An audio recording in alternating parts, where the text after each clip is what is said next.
High school ও মাদ্রাসায় ৭৭,০০০ শিক্ষক নিয়োগ, নিটকের মাধ্যমে মেধাভিত্তিক নিয়োগের দাবি।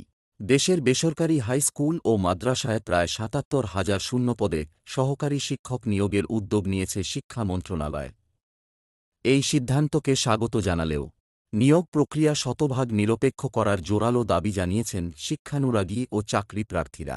তাদের মূল বক্তব্য, অতীতে পরিচালনা পর্ষদের গভর্নিং বডি মাধ্যমে শিক্ষক ও প্রতিষ্ঠান প্রধান নিয়োগে চরম দুর্নীতি, রাজনৈতিক চাটুকারিতা ও ঘুষ বাণিজ্য হয়েছে। ফলে অযোগ্য ব্যক্তিরা স্থান পেয়ে শিক্ষার মান ধ্বংস করেছে। প্রধান তিনটি দাবি: নিটকের অধীনে নিয়োগ, প্রধান শিক্ষক ও অধ্যক্ষসহ সব পদে কেবল নিটকের মাধ্যমে মেধার ভিত্তিতে নিয়োগ দিতে হবে।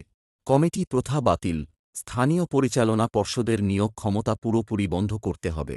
স্বচ্ছতা ও জবাবদিহিতা, বিগত ১৮ বছরের আর্থিক ও প্রাতিষ্ঠানিক অনিয়মের হিসাব নিয়ে শিক্ষার সুষ্ঠু পরিবেশ নিশ্চিত করতে হবে।